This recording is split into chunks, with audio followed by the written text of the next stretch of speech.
Сәлеметсіңдер ме ізденімпаз балапандар? Бүгінгі өтетін сабағымыз 4-ші сыныптың 73-ші сабағы. Алдымен каналға тіркеліп, лайк басып және комментария қалдыруды ұмытпаңдар.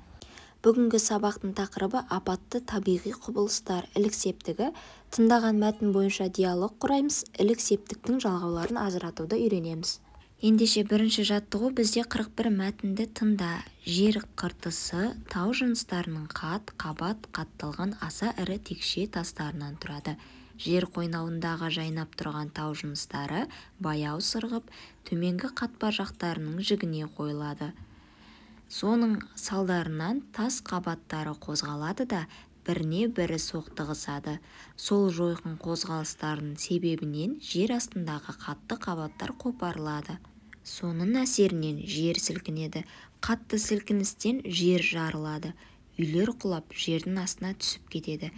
Жер сілкінісі жағдайында не істейтіндерің туралы диалог құраңдар деген. Мына жерде мысалдың басы көрсетілген. Яғни, Анар, сен жер сілкінгенде сыртқа шыға алмай қалсаң не істейсің? Үстелдің астына тығыламын. Енді осы диалогты ары қарай жалғастырайық. Балалар, сендерге сұрақ, сендердің мектептеріңде жер сілкінісіне байланысты қауіпсіздік шаралары өткізіліп тұрады ма?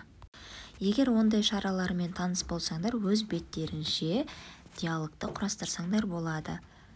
Біздің құраған диалогымызды айтып шығамыз. Жаңаға келген жерден бастап ары қарай, үстелдің астына тығыламын деп жауап берді. Асқар, ол қаншалықты қауіпсіз әрекет? Анар, біздің мектепте арнайы дайындықтар болып тұрады. Жер сілкінісі кезінде заттар құлауы мүмкін. Сол үшін де қорғану мақсатында үстелдердің астына жер сілкінісі басылғанша отырған дұрыс. Асқар, сендер жақта тау көп, жер сілкінісі жиі болатын шығар. Анар, бірақ үлкен жер сілкіністері аз, сонда да қауіпсіздік шараларын бөлу және қайталап жүру керек. Балалар, сендердің тұрып жатқан аумақтарыңда жалпы жер сілкінісі болып тұрады ма? Сендер оны сезесіңдер ме? Жер сілкінісінде қорыққан кездерің болды ма? Комментарийға жазуды ұмытпаңдар. Диалогты көшіріп жазып аламыз. Келесінші жаттығу 42 сөйлемдердің тыныс белгісін қойып көшіріп жаз. Тыныс белгісін қою үшін бірінші дұрыстап оқимыз. Жанартаудың атқылаған орны шұңқыр болып қалады. Кейде сондай шұңқырға жаңбырдың суы толып көлге айналады. Енді мәтіннің оқылуына байланысты тыныс белгілерін қояйық. Жанартаудың атқылаған орны шұңқыр болып қалады.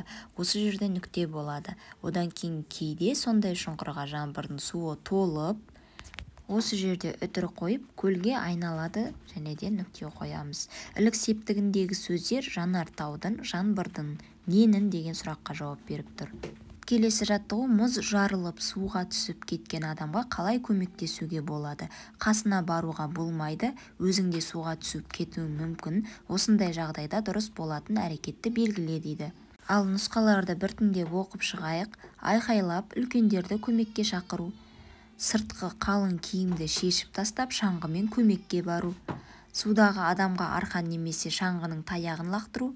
Болмаса ештеңе істемеу дейді. Сендердің ойларынша дұрыс нұсқа қайсы деп ойлайсыңдар? Сендердің жастарыңда өз бетінше көмектесе алу мүмкін бе осы жағдайда?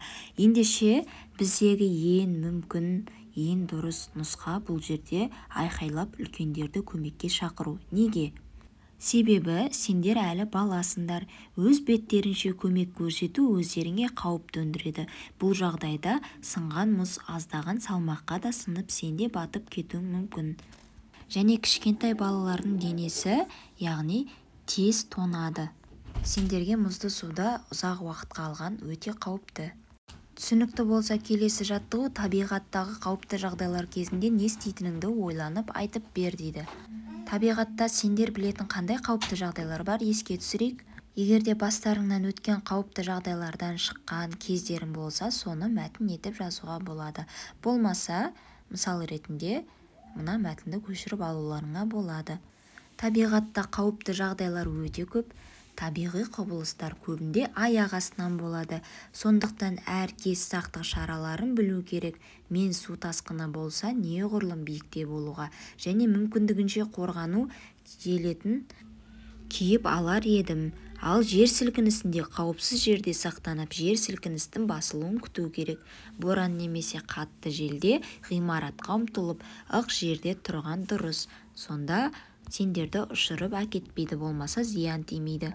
Түсінікті болса, келесі жаттығу жоғарыдағы мәтіннен зат есімдерді теріп жаз. Оларға ілік септігінің қосымшасын жалғап, әртүрлі жалғану себебін анықта дейді. Ең бірінші көрсетілген мәтінге оралып, одағы зат есімдерді, яғни кім, не деген сұраққа жауап беретін сөздерді алайық. Олар жер, тау, тас, текше, үй, қатпар деген сөздер.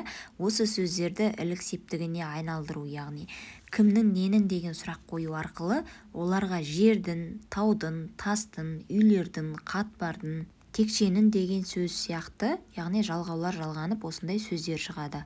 Байқасаңдар, дын, тын, тін, яғни нын деген сияқты, яғни әртүрлі сөзге байланысты, дауыс үндестігіне байланысты жалғау жалғанып тұр. Ал бұл сөздер жердің қыртысы, таудың жынысы деген сияқты мәтінде екінші сөзбен байланысу арқылы тұрлаусыз мүшенің қызметінде тұрады. Естеріңнен шығармаңдар. Бүгінгі сабақ осымен бітті. Сау болыңдар балалар. Сабақта үздік 5 алуларыңа тілектеспін.